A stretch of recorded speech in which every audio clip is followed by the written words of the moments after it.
Virus के खतरे सबब सिंध हुकूमत के ऐलान ते लॉकडाउन के 5 ॾिहाड़े नंढनि वॾनि शहरनि में कारोबार बंद रखियो वियो, जॾहिं त ॾिहाड़ी ते कमाईंदड़ पोरियत सख्त परेशान आहिनि। डिगड़ी शहर में 7 ॾींहं में लॉकडाउन जारी रहियो, जॾहिं त खाधे पीते जूं शयूं, मेडिकल स्टोर ऐं ज़रई दवाउनि जा दुकान खुलियल रहिया। जॾहिं त पुलिस शहर में गश्त कंदे बेल सवारी ते पाबंदी जे कानून जी भंजकड़ी कंदड़नि जे मोटरसाइकिलनि मां हवा कढी उन्हनि खे कानून ते अमल करण जो पाबंद बणायो। नंढे गुलाम हैदर में बि कोरोना वायरस जी रोकथाम लाइ सिंध हुकूमत जे ऐलाने लॉकडाउन जे 7 ॾींहं ते शहर में मुकमिल लॉकडाउन रहियो। एसएसपी टंडो मोहम्मद खान आबिद अली बलोच जे सख्त हिदायतनि ते हैदराबाद बदीन रोड समेत सिंध जे नंढनि वॾनि शहरनि तरफ़ वींदड़ मुख्य रोड ऐं रस्ता सील करे गाॾियुनि में वधीक सवार मुसाफ़िरनि खिलाफ़ कानूनी कार्रवाई कई वई। ॿिए पासे लॉकडाउन सबब ॾिहाड़ी कमाईंदड़ मज़दूर तबको बुखो काटण ते मजबूर थी वियो आहे। मेहड़ में भी लॉकडाउन ते सख्तीअ सां अमल करण लाइ शहर में रेंजर्स जे जवाननि एसी मेहड़ गुलाम शबीर रिंद ऐं एसएचओ नूर मुस्तफा पठान सां गॾिजी शहर जो गश्त करे शहरियुनि खे घरनि ताईं रहण जी हिदायत कई। कोट गुलाम मोहम्मद में भी मुकम्मल लॉकडाउन रहियो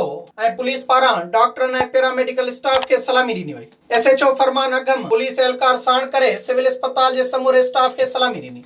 दौड़ में भी हुकूमती ऐलान ते शहर में 7 ॾींहं मुकम्मल लॉकडाउन रहियो, जॾहिं त लॉकडाउन जी भंजकड़ी कंदड़नि खिलाफ़ पुलिस हरकत में ईंदे 15 माण्हुनि खे गिरफ़्तार करे केस दाख़िल करे छॾियो आहे। होॾां लॉकडाउन सबब ॾिहाड़ी कमाए पेट गुज़र कंदड़ पोरियत सख्त मुश्किलातनि खे मुंहुं ॾेई रहिया आहिनि। हयात पिताफ़ी में बि कोरोना वायरस जी वबा खे फैलजण खां रोकण लाइ लॻायल लॉकडाउन सबब शहर ऐं भरपासे जा इलाइक़ा 7 ॾींहं में बंदि रहिया, जॾहिं त शहर जे दाख़िली रस्तनि ते रेंजर्स जा जवान ऐं पुलिस एहलकार बीठल आहिनि। होॾां 7 ॾींहनि खां शहर बंदि हुजण करे ॾिहाड़ीअ ते कमु कंदड़ पोरियत तबिको सख्त परेशानी खे मुंहुं ॾेई रहियो आहे। जॾहिं त शदाणी दरबार हयात पिताफ़ी पारां 50 खां मथे ॻोठनि में वञी पोरियतनि में राशन जा बैग तक़सीम कया विया। ॾहाके में बि कोरोना वायरस खे रोकण लाइ सिंध हुकूमत पारां बंदि कयल सिंध पंजाब बॉर्डर गुज़रियल 2 ॾींहनि खां मुकमल बंदि आहे, जंहिं करे सिंध पंजाब बॉर्डर जे ॿिन्ही पासनि खां सवें गाॾियूं जमा थी वयूं आहिनि, जंहिं करे गाॾियुनि में सवार मुसाफ़िर सख्त परेशानियुनि खे मुंहुं ॾेई रहिया आहिनि। बोज़दार वॾा शहर बि अॼु 7 ॾींहं मुकमिल बंदि रहियो, जॾहिं त शहर बंदि हुजण करे